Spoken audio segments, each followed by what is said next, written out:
మనం పుట్టుక చావు యొక్క రహస్యం ఏంటంటే శ్వాస. ఈ శ్వాస గొప్పది. మరి దీనికోసం ఈ శ్వాస విద్యని ఎంతో మంది గురువులు మరి తెలుసుకొని కూడా దాన్ని మనకి పుస్తకాల రూపంలో మరి ఎక్కడికైనా గుళ్ళకి వెళ్ళిన తర్వాత కానీ వాళ్ళు ఎన్నో రకాలుగా దీన్ని మనకు అభ్యసించారు. కానీ మనం దీన్ని పట్టుకోలేదు.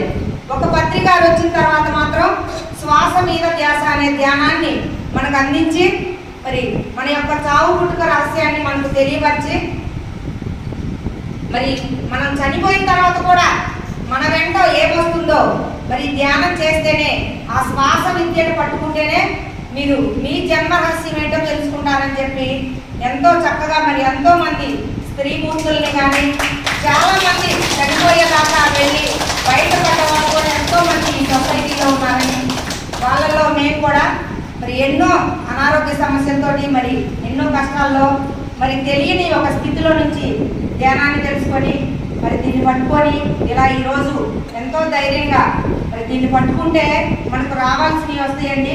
మరి మనలో ఏవైతే సరికావో అవన్నీ కూడా మనలో నుంచి వెళ్ళిపోతాయి.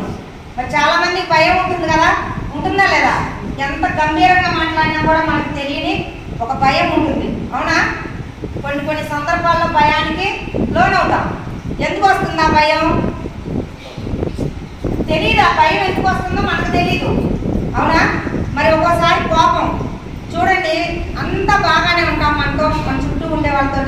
ఒక్కోసారి మనకు కూడా తెలియకుండా కోపం, ఆ కోపాన్ని ప్రదర్శించడం వల్ల అంతే కదా. కోపం వల్ల ఏమవుతుంది, మనకు ఏం మాట్లాడేది ఎరుకను కోల్పోతాం. ఆ మాట ఎరుకలేకపోవడం వల్ల ఏమవుతుంది, బంధాలు దూరం అవుతాయి.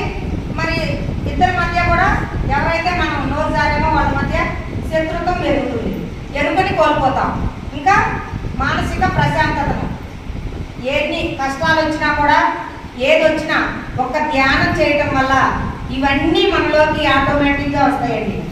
ఏవైతే ఉండకుండా మన దగ్గర లేవో అవి ఆటోమేటిక్గా వస్తాయి. ఏవైతే సరికాని ఉంటాయో భయం, కోపము, ఆందోళన, ఒత్తిడి, మరి మానసిక ప్రశాంతత, ఇట్లాంటివన్నీ సరికానివి వెళ్ళిపోతాయి. మనకి ఏం కావాలి? ఆనందం కావాలి, ధ్యానం ద్వారా వస్తుంది. ఆరోగ్యం కావాలి, ధ్యానం ద్వారా వస్తుంది. మరి మంచి చక్కగా మన యొక్క మంచి మాటలు ఎలా వస్తాయండి అంటే, మాటలు ఎలా వస్తాయంటే ఇంతకుముందు ధ్యానం చేయకపోతే ఎలా ఉంటుందంటే ఏది పడితే అది మాట్లాడతాం, ఏం మాట్లాడేది కూడా తెలియదు, బాధపడే విధంగా మాట్లాడతాం. ఇప్పుడు ఆ ధ్యానం చేసిన తర్వాత ఆలోచిస్తాం అన్నమాట. ఆలోచించి మాట్లాడు అని ఒక కాన్సెప్ట్ ఉంది. ఏం మాట్లాడాలి? ముందు ఏదైనా మాట్లాడితే వాళ్ళు బాధపడతారా? వాళ్ళ బాధకి మనం కారణమైతే ఏమవుతుంది, తిరిగి మళ్ళీ మనం అదే పొందాలి. మన విశ్వానికి ఏదైతే ఇస్తామో తిరిగి దాన్ని మనం పొందుతాం. మనం ఏమిస్తే మంచి భగవద్గీతలో ఒక మంచి సూత్రం, ఇప్పుడు గోడకి బంద్ చేసాం అనుకోండి, చిన్నగా ఇస్తే ఏమవుతుంది, మనం గోడకి బంద్ కొడితే ఏమవుతుంది, తిరిగి మన దగ్గరికి వస్తుందా? మళ్ళీ నువ్వు ఎంత చిన్నగా కొడితే చిన్నగా వస్తుంది, మరి పెద్దగా కొడితే తిరిగి మన దగ్గరికి అలాగే వస్తుంది. సో మరి అలాగే మనం అనే మాటలు కానీ ఇతరులను బాధ పెట్టేవి కానీ ఇవన్నీ ఆ ఎరుకను కోల్పోయినప్పుడు ఏమవుతుందంటే తిరిగి మళ్ళీ ఏదో ఒక రూపంలో మన దగ్గరికి అవి వస్తాయి తిరిగి. మరి ఇవన్నీ కూడా ఒక ధ్యానం చేయడం ద్వారా ఆ ఎరుక కలుగుతుంది అన్నమాట. సో మరి ఇట్లాంటివి ఈ ధ్యానం చేయగా మనలోనే శక్తి, ముఖ్యంగా శక్తి వస్తుందండి. ఇక్కడ ఈ ఫోటోలో చూడండి, పైన ఎలా ఉంది, ఒక తెల్లటి విశ్వశక్తి. ప్రతి ఒక్కరి ఈ సృష్టి అంతా కూడా ఏమవుతుందంటే విశ్వశక్తితో నిండి ఉంది. మనకు తెలియదు, శక్తితో ప్రతి ఒక్కరం కూడా అదే శక్తితో పనిచేస్తున్నాం. మనలో కూడా శక్తి ఉంది. ఏ శక్తి లేకపోతే మనం ఇలా మాట్లాడలేం, ఇలా ఆలోచించలేం, చూడలేం, అవునా? మరి శరీరమే పని చేస్తే చనిపోయిన తర్వాత కూడా పనిచేయాలి అవయవాలు, అవునా? మరి బతికున్నప్పుడే అవయవాలు పనిచేస్తే మరి చనిపోయిన తర్వాత కూడా పనిచేయాలి కదా. అంటే మన లోపల ఏమైపోతుంది,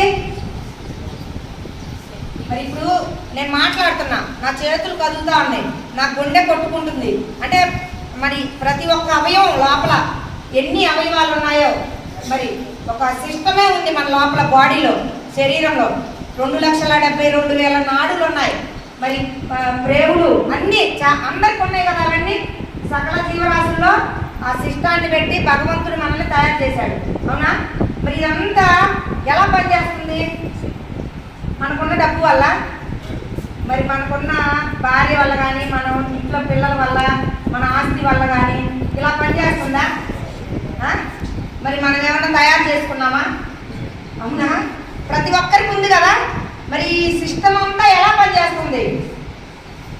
ఏదో ఒక శక్తి ఉంటేనే కదా. ఇప్పుడు మైక్ ఉంది, ఇది ఎలా మాట్లాడుతుంది? పవర్ ఉంది కదా. కరెంటుకి మనం ఛార్జింగ్ పెట్టుకుంటే, మరి ఛార్జింగ్ అయిపోతే పనిచేయదు కదా. ఇప్పుడు